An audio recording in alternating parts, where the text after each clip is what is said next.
അസ്സലാമു അലൈക്കും. ഇപ്പോൾ ബഹുമാനപ്പെട്ട സ്വാദിഖലി തങ്ങളെ ഓരോരുത്തർ ഇങ്ങനെ ട്രോളാണ്. CIC-യും സമസ്തയും തമ്മിലുള്ള പ്രശ്നം 3 ദിവസം കൊണ്ട് പരിഹരിക്കുമെന്ന് പറഞ്ഞിരുന്നല്ലോ, ഇപ്പൊ എന്തായി എന്നൊക്കെ ചോദിച്ചിട്ട്.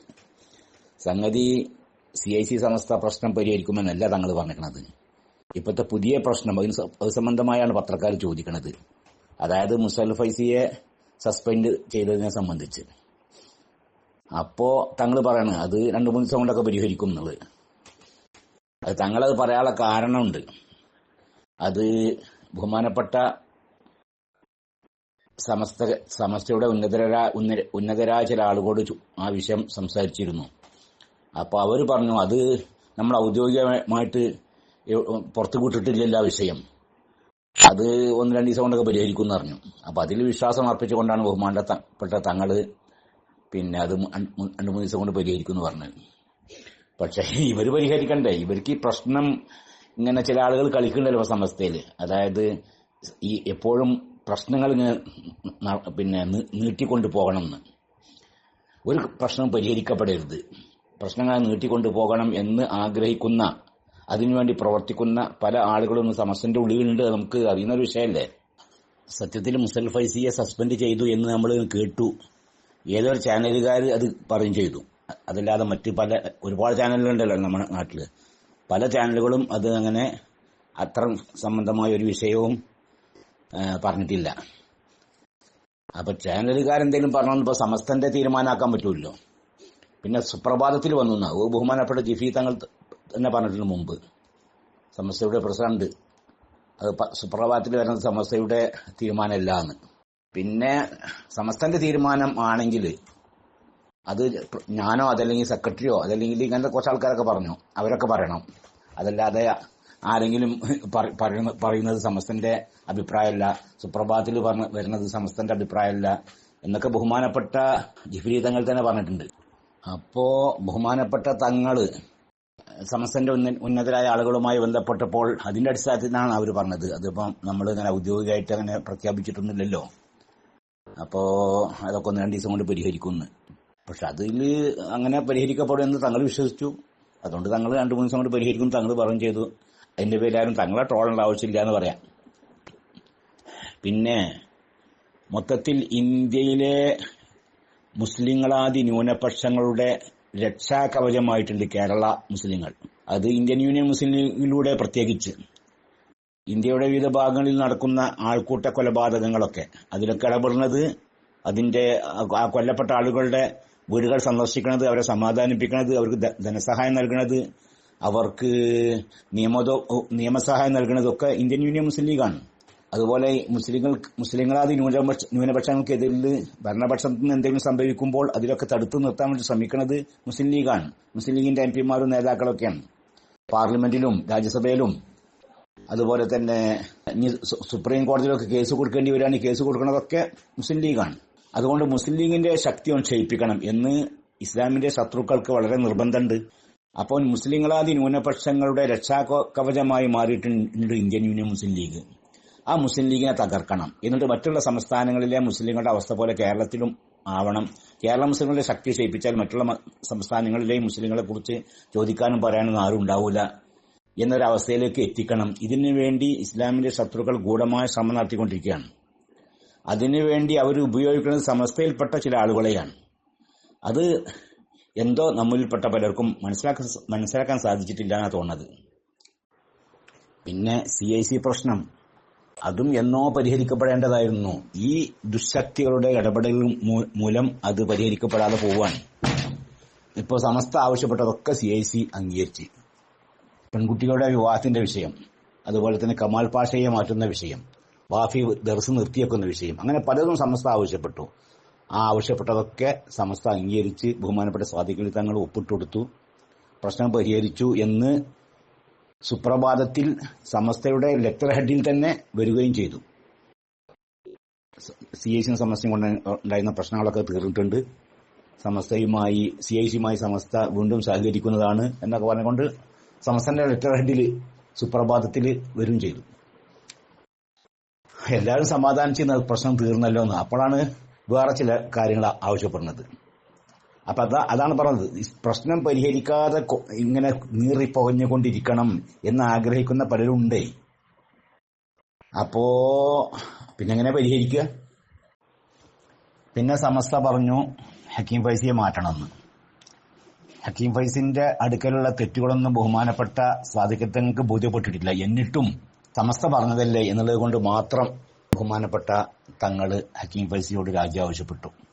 തങ്ങൾ ആവശ്യപ്പെട്ടതിന്റെ അടിസ്ഥാനത്തിൽ തങ്ങൾക്ക് രാജി കൊടുക്കുകയും ചെയ്തു ഹക്കീം ഫൈസി. എന്നിട്ട് മറ്റൊരു സെക്രട്ടറിനെ തെരഞ്ഞെടുക്കുന്നവരേക്കും സെക്രട്ടറി സ്ഥാനം തുടരാനും പറഞ്ഞു. അങ്ങനെ തുടർന്നിങ്ങനെ കൊണ്ടിരിക്കുകയാണ്. ആ സമയത്ത് വീണ്ടും പല സമ്മർദ്ദങ്ങളും പല വിഷയങ്ങളൊക്കെ ഉണ്ടായി. പിന്നെ ഈ പ്രശ്നം പരിഹരിക്കാതിരിക്കാനുള്ള കാരണം CIC-യോട് സമസ്ത ചില കാര്യങ്ങളൊക്കെ ആവശ്യപ്പെട്ടിരുന്നു. അതിൽ CIC ഒപ്പിട്ട് കൊടുത്തില്ല എന്നാ പറഞ്ഞത്. ഞാന് മനസ്സിലാക്കിയതിന്റെ അടിസ്ഥാനത്തിൽ ഒരു 25 വകുപ്പുകൾ അടങ്ങിയുള്ള ഒരു കടലാസ് സമസ്ത സ്ഥാപന ഭാരവാഹികൾക്കൊക്കെ നൽകിയിരുന്നു. അതിന്റെ ഭാരവാഹികളുടെ യോഗം ചേളാരിയിലേക്ക് വിളിച്ചിരുന്നു. ആ യോഗത്തിൽ ഞാനും പങ്കെടുത്തിട്ടുണ്ട് കുറച്ച് മുമ്പ്. എന്നിട്ട് അതിൽ ഒപ്പിട്ട് കൊടുക്കാൻ പറഞ്ഞിരുന്നു. അതിലത്തെ 18ാമത്തെ വകുപ്പ്, സ്ഥാപന നടത്തിപ്പിന്റെ വിഷയത്തിൽ വല്ല പ്രശ്നം നേരിടുകയാണെങ്കിൽ അന്തിമ തീരുമാനം എടുക്കാനുള്ള അവകാശം സമസ്തയുടെ കേന്ദ്ര മുഷാവർക്കായിരിക്കും എന്ന് സ്ഥാപനത്തിന്റെ ഭരണഘടനയിലും അതിന്റെ ആധാരത്തിലും കാണിക്കണം എന്നാണ്. ഞാൻ അറിഞ്ഞിടത്തോളം പല സ്ഥാപനങ്ങളും അങ്ങനെ ആധാരത്തിൽ കാണിച്ചിട്ടില്ല, ഭരണഘടനയിലും കാണിച്ചിട്ടില്ല. SNEസിന്റെ സ്ഥാപനങ്ങൾ അടക്കം കാണിച്ചിട്ടില്ല. അപ്പൊ എന്തുകൊണ്ട് ഈ CIC-ക്കെതിരെയുള്ള ഈ നടപടികളൊന്നും മറ്റു സ്ഥാപനങ്ങൾക്കെതിരിൽ ഉണ്ടാവുന്നില്ല? അതുപോലെ 2005 CIC-ന്റെ സിലബസ് സമസ്ത പരിശോധിച്ചു. ആ പരിശോധിച്ചപ്പോൾ ചില കിതാബുകളൊക്കെ ഒന്ന് മാറ്റാൻ ആവശ്യപ്പെട്ടു. ആ മാറ്റാൻ ആവശ്യപ്പെട്ട കിതാബിൽ പെട്ടതാണ് ഒന്ന് അബുൽ ഹസൻ അലി നദ്വി സാഹിബിന്റെ മാദാ ഖസ്റൽ ആലമു ബിൻ ഹിതാത്തിൽ മുസ്ലിമീൻ. സമസ്തയുടെ ആവശ്യപ്രകാരം അത് മാറ്റും ചെയ്തു. പക്ഷെ അതേ സമയത്ത് ദാർഹുദയിൽ 2012 കൂടി അത് പഠിപ്പിച്ചിട്ടുണ്ട്.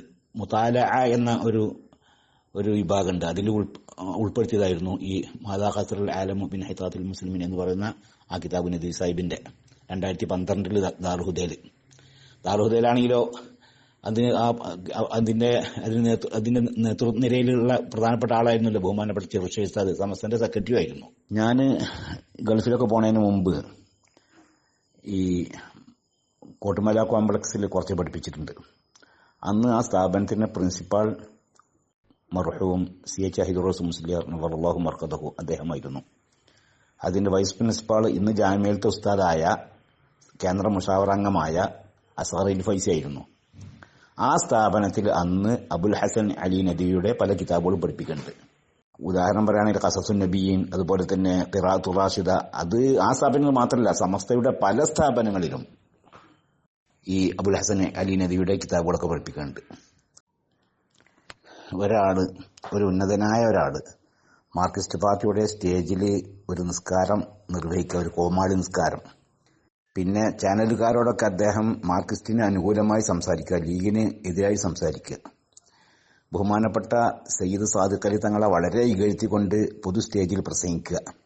ഇങ്ങനെ പലതും ചെയ്ത് അതിന്റെ അടിസ്ഥാനത്തിൽ സമസ്തയുടെ തന്നെ പല പോഷക സംഘടനകളും പല യൂണിറ്റുകളും അതുപോലെ പല മഹല്ല് കമ്മിറ്റികളും ഭാരവാഹികളും ഒക്കെ രേഖാമൂലം സമസ്തയോട് ആവശ്യപ്പെടും ഇദ്ദേഹത്തെ കുറിച്ച് തീരുമാനമെടുക്കാൻ വേണ്ടിയിട്ട്. പക്ഷേ ഇന്നേ വരെ ഒരു തീരുമാനം അദ്ദേഹത്തിനെതിരുണ്ടായില്ല. അതേസമയത്ത് മുസ്ലിം ലീഗിന് അനുകൂലമായി ഒരു ചെറിയൊരു പ്രസംഗം നടത്തി. ഒരു പ്രസംഗത്തിൽ മുസ്ലിം ലീഗിന് അനുകൂലമായി ഒന്നും സംസാരിച്ചു. വേറൊരാള് അദ്ദേഹത്തെ സസ്പെൻഡ് ചെയ്തു എന്ന് സുപ്രഭാതത്തിൽ വരും ചെയ്തു. പിന്നെ നമ്മളൊക്കെ കണ്ടതാണ് മറ്റേ ചാനലുകളിലൊക്കെ ബഹുമാനപ്പെട്ട ജിഫ്രി തങ്ങളും ആലിക്കുട്ടി ഉസ്താദും പാണക്കാട് പോയി പത്രക്കാരുടെ മുമ്പിൽ പാണക്കാട് തങ്ങളും ജിഫ്രി തങ്ങളും ആലിക്കുട്ടി ഉസ്താദും ഇരിക്കണ്. എന്നിട്ട് ജിഫ്രി തങ്ങൾ എഴുതിയത് വായിക്കണ്. CIC സംബന്ധമായ പ്രശ്നങ്ങളിൽ തീരുമാനം കൈക്കൊള്ളാൻ വേണ്ടി പിന്നെ CIC പ്രസിഡന്റായ ബഹുമാനപ്പെട്ട സാദിഖ് അലി തങ്ങളെ ചുമതലപ്പെടുത്തി എന്ന് സമസ്ത president Jifri Muthukoya Thangal, secretary K Alikutty Musliyar എന്നൊക്കെ വായിച്ച് പിന്നെ തങ്ങളെ ഏൽപ്പിക്കുന്നത് നമ്മളൊക്കെ കണ്ടതാണ് ചാനലുകൾ മുഖേന. അതിന്റെ അടിസ്ഥാനത്തിൽ ബഹുമാനപ്പെട്ട സാദിഖ് അലി തങ്ങൾ കുറച്ച് ദിവസം കഴിഞ്ഞതിന് ശേഷം പട്ടിക്കാട് ജാമ്യാനൂരിലേക്ക് വന്നിക്കാണ്. ബഹുമാനപ്പെട്ട അബ്ബാസ് അലി തങ്ങളും ഉണ്ട്, ആബിദ് ഹുസൈൻ തങ്ങളും ഉണ്ട്. എന്നിട്ട് അവർ 3 പേരും കൂടി ചർച്ച ചെയ്ത് എന്നിട്ട് ഹക്കീം ഫൈസിയുടെ രാജി സ്വീകരിക്കുവാനും തൽസ്ഥാനത്ത് ജോയിന്റ് സെക്രട്ടറിയായ ഹബീബുള്ള ഫൈസിയെ സെക്രട്ടറിയായി നിയമിക്കാനും തീരുമാനിച്ചു. ബഹുമാനപ്പെട്ട ആലിക്കുട്ടി സാഹിബിനോട് അത് അപ്പം തന്നെ വിവരം പറഞ്ഞത്. ആലിക്കുട്ടി സാഹിബ് വളരെ സന്തോഷം രേഖപ്പെടുത്തി. ആലിക്കുട്ടി സാഹിബ് ദുആ ചെയ്യുകയും ചെയ്തു. പക്ഷെ പിറ്റേ ദിവസം കാണുന്ന എന്താ? പിറ്റേ ദിവസം ജിഫ്രി തങ്ങളും ആലിക്കുട്ടി സാഹിബും CICയുടെ സ്ഥാനങ്ങളിൽ നിന്ന് അഡ്വൈസറി ബോർഡ് സ്ഥാനം ഒക്കെ ഉണ്ടായിരുന്നല്ലോ, അതിൽ നിന്ന് രാജിവെച്ചതായിട്ടാണ്.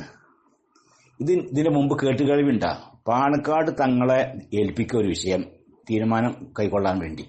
എന്നിട്ട് തങ്ങൾ വേറെ ചില ആളുകളോടും കൂടി മുഷാവറ നടത്തിയതിനു ശേഷം പിന്നെ ആലിക്കുട്ടി സാഹിബിനോടും കൂടി പറഞ്ഞിട്ട് തങ്ങൾ പ്രഖ്യാപിക്കുക. എന്നിട്ട് പിറ്റേ ദിവസം അതിൽ പ്രതിഷേധിച്ചുകൊണ്ട് രാജിവെക്കുക സമസ്തന്റെ ഉന്നതരായ ആളുകൾ. അവർക്ക് ഈ വിഷയത്തിൽ വല്ല മാനസിക പൊരുത്തക്കേടുണ്ടെങ്കിൽ തങ്ങളോട് സ്വകാര്യമായിട്ട് പറയണ്ടായിരുന്നു, തങ്ങൾ ആ തീരുമാനം കുറച്ച് വിഷമമായി പോയിട്ടുണ്ട് കേട്ടോ എന്ന് പറയണ്ടല്ലേ. അതൊന്നും പറയാതാണ് രാജിവെക്കുക.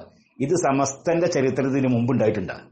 അപ്പൊ ഇതിന്റെ പിന്നിലൊക്കെ വളരെ എന്തൊക്കെ ദുശക്തികൾ കളിക്കുന്നുണ്ടെന്നുള്ളതിന്റെ അർത്ഥം. അപ്പൊ പ്രശ്നം പരിഹരിക്കപ്പെടരുത്, അതങ്ങ് നീറിപ്പോകഞ്ഞുകൊണ്ടിരിക്കണം. അങ്ങനെ ഇന്ത്യൻ മുസ്ലിങ്ങളുടെ രക്ഷാകവചമായ ഈ മുസ്ലിം ലീഗ്, സമസ്ത, പാണക്കാട് ഇങ്ങനെയുള്ള ഈ കൂട്ടുകെട്ടുണ്ടല്ലോ, അത് തകർക്കണം. ഇതിനു വേണ്ടി കാര്യമായി ശ്രമിച്ചുകൊണ്ടിരിക്കുന്ന ദുശക്തികൾ അവർക്ക് അടിമപ്പെടുകയാണ് നമ്മിൽപ്പെട്ട പലരും. അള്ളാഹു തആല നമുക്ക് ഇസ്സത്ത് നൽകട്ടെ.